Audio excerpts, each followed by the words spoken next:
Hello everyone, welcome to my YouTube channel study with Vanisha Malik. आज की इस वीडियो में मैं आपके लिए लेके आई हूँ हिंदी व्याकरण का, जिसमें क्या है शब्द भेद मैं आपको कराऊंगी। शब्द भेद में डिटेल से आपको कराने वाली हूँ। तो देखते हैं शब्द भेद क्या है। शब्द भेद, शब्द मीन्स जो वर्णों का सार्थक समूह होता है शब्द कहलाता है। शब्दों का वर्गीकरण किया गया है कितने प्रकार से? 4 प्रकार से शब्दों का वर्गीकरण किया गया है। ठीक है, वो 4 प्रकार कौन कौन से हैं? नंबर 1 है उत्पत्ति के आधार पर, मीन्स उत्पत्ति, स्रोत, इतिहास, इन तीनों में से कुछ भी कह सकते हैं। तो उत्पत्ति के आधार पर शब्द का वर्गीकरण किया गया है।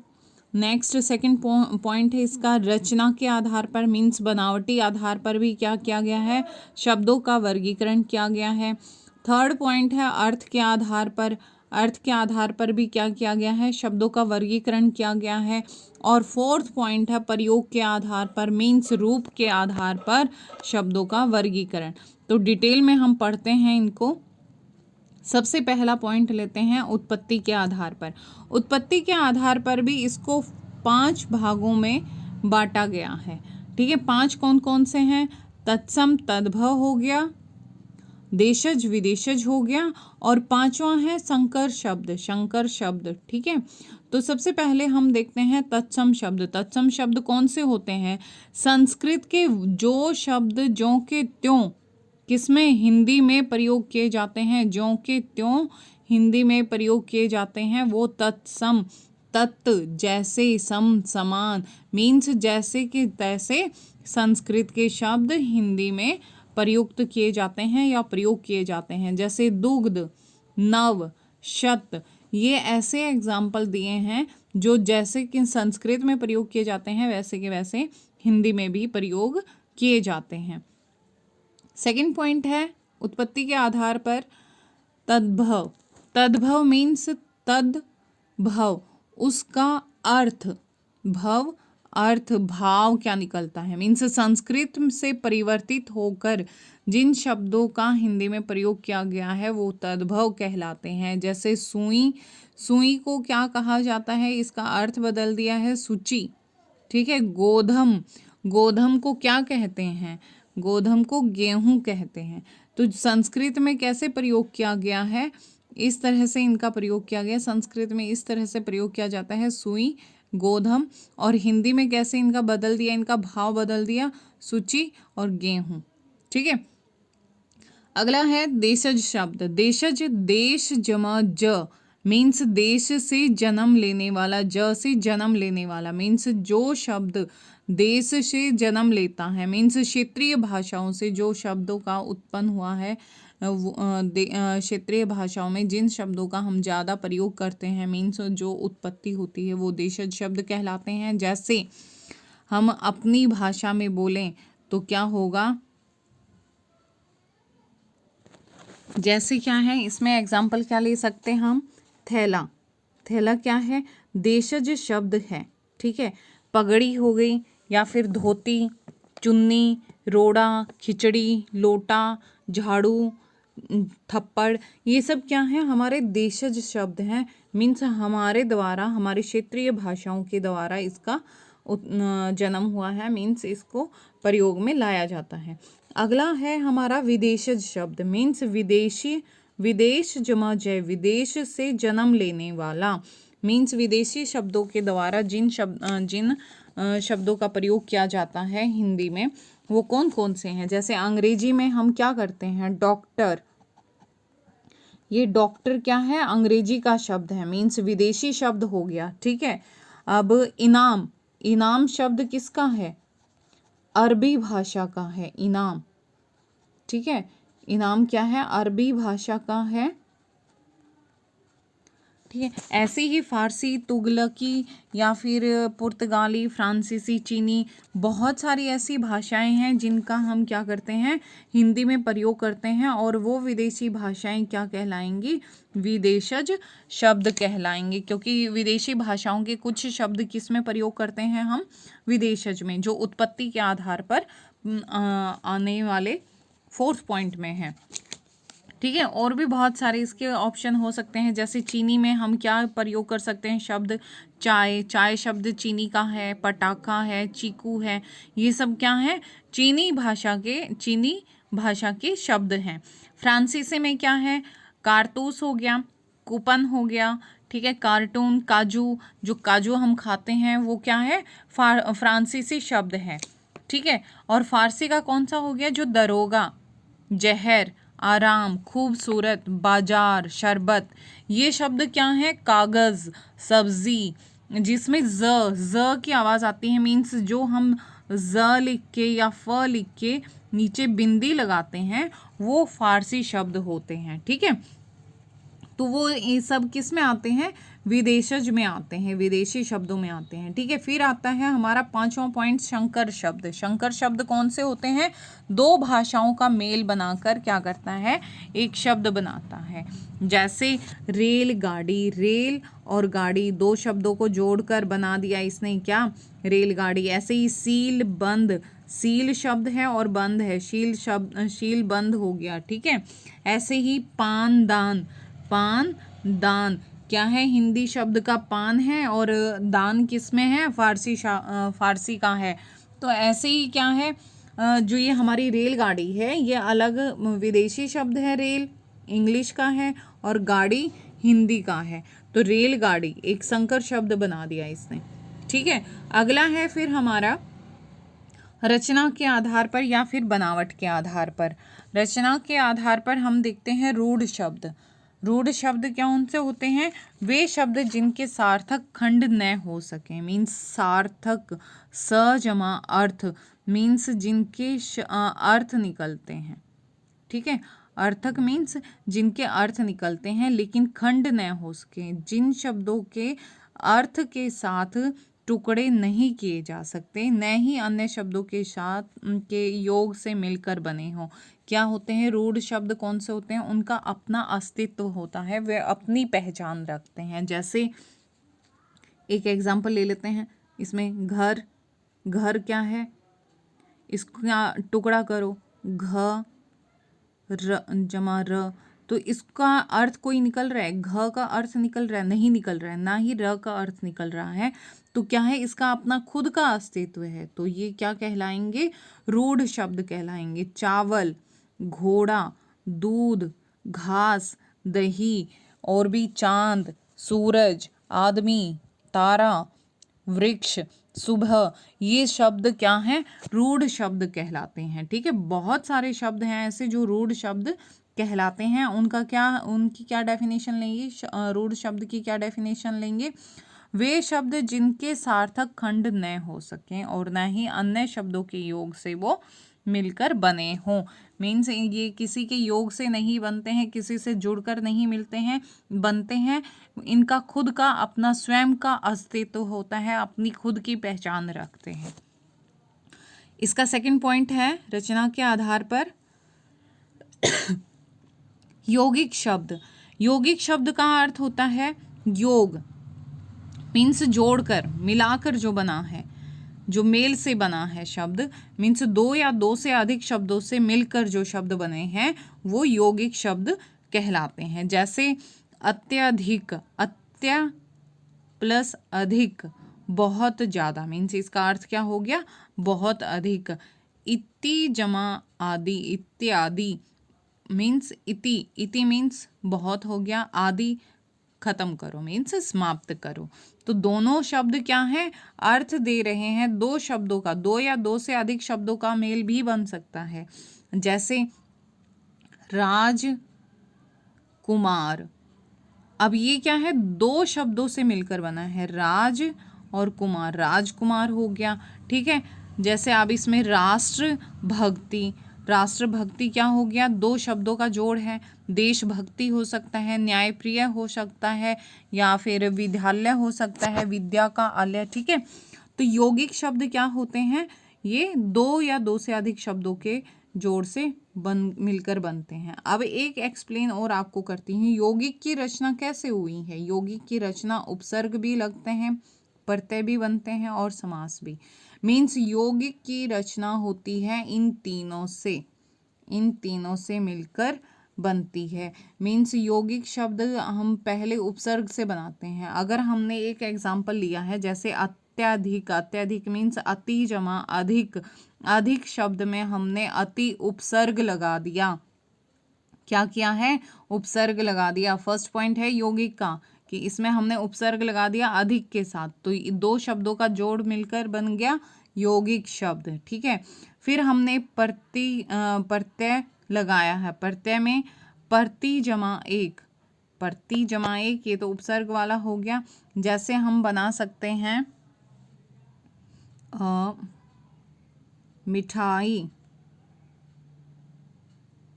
मीठा जमा ई, मीठा जमा ई। तो ई क्या होता है? प्रत्यय। प्रत्यय कौन से होते हैं? जो शब्द के अंत में लगते हैं। और उपसर्ग कौन से होते हैं? जो शब्द के आरंभ में लगते हैं।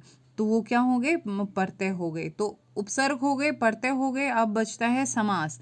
समास का हम यहाँ से लेते हैं उदाहरण राष्ट्र भक्ति। राष्ट्र के लिए भक्ति मीन्स राष्ट्र की भक्ति। राष्ट्र हो गया देश, भक्ति मीन्स उसकी साधना, उसकी पूजा, उसकी सेवा, वो क्या होती है? राष्ट्र भक्ति। तो यहाँ से क्या है? यौगिक शब्दों की रचना किन तीनों से होती है? उपसर्ग भी बनते हैं, प्रत्यय भी बनते हैं और समास भी बनते हैं। अब तीसरा पॉइंट आता है रचना के आधार पर योग रूढ़। योग रूढ़ क्या होते हैं? वे शब्द जो यौगिक तो होते हैं परंतु उनका अर्थ रूढ़ हो जाता है। रूढ़ मीन्स वो किसी एक पर्टिकुलर इंसान के बारे में बताते हैं। मीन्स जैसे अभी यहाँ हमने रूढ़ में क्या किया? इनका खुद का अस्तित्व है, तो ये क्या कर देते हैं? योग रूढ़ ये एक किसी व्यक्ति का, किसी स्थान का, किसी वस्तु का बताते हैं, किसी वस्तु के बारे में बताते हैं। मतलब कहने का अभिप्राय क्या है? किसी एक पर्टिकुलर वस्तु के बारे में जानकारी देते हैं, चाहे वो वस्तु है, चाहे वो व्यक्ति है, चाहे वो स्थान है। तो वो क्या करता है? किसी एक के बारे में, किसी एक के संबंध में जानकारी देता है। तो जैसे बहुव्रीहि समास होता है, आपने समास में पढ़ा होगा, मेरी वीडियो में आपने देखा होगा समास वाली में, कि बहुव्रीहि समास क्या करता है? बहुव्रीहि समास क्या करता है? किसी तीसरे के बारे में बताता है। जैसे क्या हुआ? दशानन। दशानन क्या करते हैं? दशानन, दश आनन है जिसके, कौन है वो? रावण है। तो यहाँ क्या है? 10 हो गया, आनन हो गया, लेकिन बता किसके बारे में रहा है? रावण के बारे में। तो ये क्या है? रावण के लिए रूढ़ शब्द बना दिया इसने, मिलकर दो शब्दों को मिलाकर इसने रूढ़ कर दिया। 10 सिर वाला कौन है? रावण है। तो तीसरे के बारे में बताता है, मीन्स अपने बारे में ना बता के, खुद की जानकारी ना देकर किसी तीसरे के बारे में जानकारी देता है, तो वो योग रूढ़ होता है। ठीक है, अगला है फिर हमारा अर्थ के आधार पर। तीसरा पॉइंट आ गया शब्द का जो वर्गीकरण किया है, वो तीसरा क्या है? अर्थ के आधार पर शब्दों का वर्गीकरण किया जाता है। जैसे एकार्थी मीन्स सिर्फ एक ही अर्थ बताने वाला, अर्थात जिनका केवल एक ही अर्थ निकलता है वो एकार्थी होते हैं। जैसे गंगा। अब गंगा शब्द का कोई अर्थ नहीं निकलता है, सिर्फ हम पहचान सकते हैं गंगा का जल शुद्ध होता है, अमृत होता है। ठीक है। पटना, पटना नाम है, तो ये भी क्या है? कोई अर्थ नहीं बता रहा है, सिर्फ एक ही है। वो क्या है? बिहार की राजधानी पटना है। राधा, राधा कौन है? राधा मोहन की शाम की प्यारी। ठीक है, राधा नाम है, तो वो भी क्या है? सिर्फ एक ही अर्थ बता रही, कोई अलग अर्थ नहीं बता रही है। रात है, रात क्या करता है? एक ही अर्थ बताता है, कोई अलग अलग अर्थ नहीं बताता है, तो ये एक अर्थी हो गए। ठीक है। भाषा, अब भाषा भी क्या करती है? एक ही अर्थ बताएगी। जो घर है, घोड़ा है, पुस्तक है, या फिर नदी है, गमला है, पहाड़ है, ये सब क्या है? सिर्फ अपने ही बारे में बताएंगे, एक ही अर्थ निकलेगा, उनका अलग अलग अर्थ नहीं निकलेगा। ठीक है। नेक्स्ट सेकंड पॉइंट है इसका, अर्थ के आधार पर अनेकार्थी। अनेकार्थी क्या होंगे? जिन शब्दों के एक से अधिक अर्थ निकलते हैं, मीन्स अनेक अर्थ बताते हैं। जैसे हार, हार क्या होता है? एक गले का हार होता है, नेकलेस होता है। दूसरा क्या होता है? प्राजय होता है। ठीक है। दूसरा अब हमने एग्जाम्पल लिया कनक, उदाहरण क्या है? कनक, एक कनक क्या होता है, सोना होता है, और एक कनक क्या होता है, धतूरा होता है, जो क्या है नसी के सेवन के लिए प्रयोग में किया जाता है, धतूरा। थर्ड पॉइंट बनता है इसका, इसके दो एग्जाम्पल और देख लेते हैं। जैसे हवा, हवा क्या करती है, हवा के बहुत सारे हैं, जैसे पवन, वायु, समीर, अनिल हो गया, ठीक है। धरती है, धरा, भूमि, वसुधा, वसुंधरा। तो मीन्स जो क्या है समान ही अर्थ बताते हैं, ठीक है, सॉरी समान अर्थ नहीं है, अनेक अर्थ बताते हैं। जैसे कर्ण हो गया, कर्ण शब्द, कर्ण से क्या पता चलता है, कर्ण हमें नाम का पता चल रहा है। कौन था कर्ण, महाभारत में कुंती पुत्र था। और कर्ण से दूसरा क्या होता है, कान होता है, ठीक है। ऐसे ही पत्र है, पत्र क्या होता है, पत्र हम किसी को पत्र लिखते हैं, लेटर लिखते हैं। एक पत्र होता है लीव्स, जो पत्ता होता है, मीन्स जो पेड़ों पर टूटकर पत्तियां जो झड़कर नीचे गिरती हैं, तो उसे भी पत्र ही कहा जाता है। तो एक लेटर और एक लीव्स हो गया, ठीक है। आगे देखते हैं समानार्थी शब्द। समानार्थी क्या है, हिंदी भाषा में अनेक शब्द ऐसे हैं जो समान अर्थ देते हैं, समान अर्थ। मैंने यहाँ एग्जाम्पल देते हुए थोड़ी सी मिस्टेक कर दी थी, तो वो समान अर्थ कहाँ आएंगे, यहाँ पर आएंगे, समान अर्थ बताएंगे। जैसे आकाश है, आकाश का समान अर्थ क्या बताएगा, नभ, गगन, आसमान। तो ये क्या कर रहा है, समान अर्थ ही बता रहा है। फिर सूर्य है, सूर्य क्या करता है, रवि, भानु, भास्कर, ये इसी का ही अर्थ बताएगा। जैसे मैंने हवा का आपको उदाहरण दिया था, तो जो हवा से हवा का अर्थ बताएगा ना, समान अर्थ ही निकालेगा उसका। जैसे पवन हो गया, वायु हो गया, समीर हो गया, अनिल हो गया, तो वो किसके बारे में बता रहे हैं, हवा के बारे में बता रहे हैं। तो वो किस में जाएंगे, समानार्थी या पर्यायवाची में। अब जैसे आकाश है, आकाश के बारे में क्या बता रहे हैं, कौन बता रहे हैं, नभ बता रहे हैं, गगन बता रहे हैं, आसमान बता रहे हैं। तो ये किसकी जानकारी दे रहे हैं, आकाश की। ऐसे ही धरती है, धरा, भूमि, वसुधा, वसुंधरा। मैंने ये दोनों एग्जाम्पल किसमें बताए हैं आपको, अनेकार्थी में, लेकिन ये मैंने गलत बता दी, समानार्थी में बताने थे, ठीक है। तो ये किस में जाएगा, धरती का और हवा का एग्जाम्पल समानार्थी में। अगला है विपरीतार्थक। विपरीतार्थक मीन्स विपरीत पता चल रहा है, जो बिल्कुल अलग होगा, मीन्स विलोम शब्द, जो उसके बिल्कुल हटकर उसके उल्टा करके बताएगा। जो शब्द विपरीत अर्थ का बोध कराते हैं वो विपरीतार्थक या फिर विलोम शब्द कहलाते हैं। जैसे जय, पराजय हो गई, जीत, हार हो गई, सच, झूठ हो गया, रात, दिन हो गया। तो ये सब क्या है, बिल्कुल उलट कर इनका अर्थ बता रहे हैं। तो ये क्या कहलाएंगे, विपरीतार्थक या विलोम शब्द। जैसे विष, अमृत, अब जहर का क्या हो जाएगा, अमृत हो जाएगा। वरदान, वरदान का उल्टा क्या हो जाएगा, अभिशाप। तो इस तरह के क्या होंगे जो विलोम शब्द में आएंगे, ठीक है। अगला है फोर्थ पॉइंट हमारा, शब्द के आधार पर शब्द का वर्गीकरण किया है, प्रयोग के आधार पर।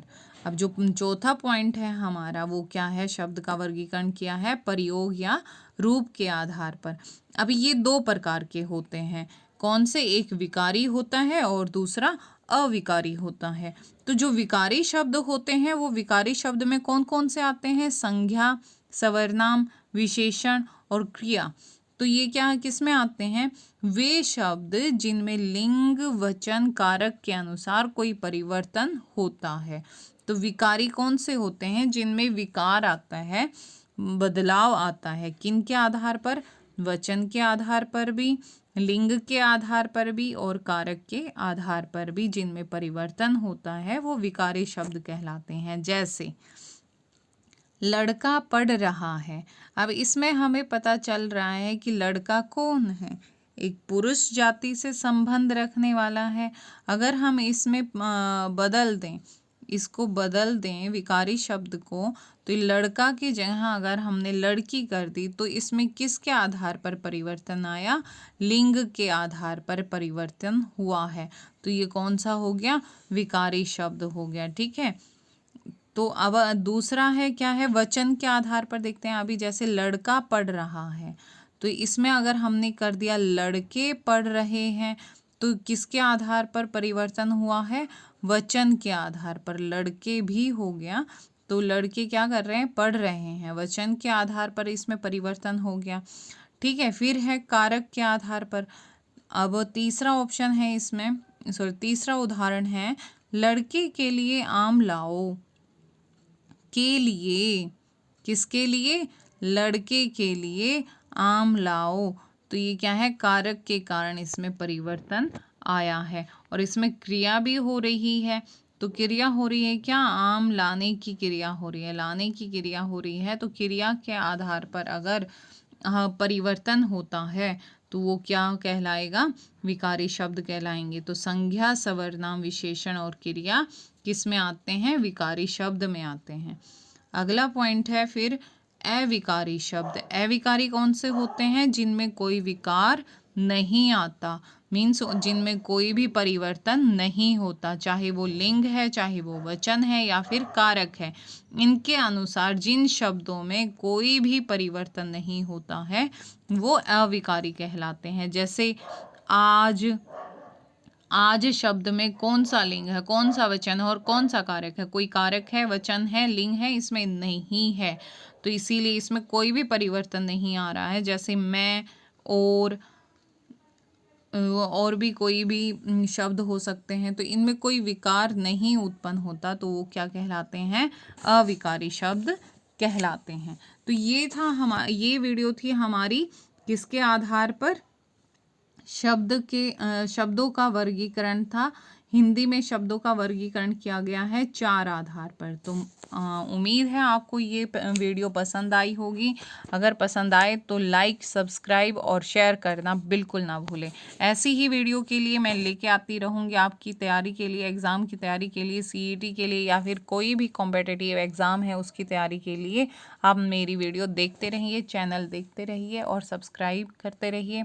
पसंद आए तो लाइक और शेयर करना ना भूलें। Thank you.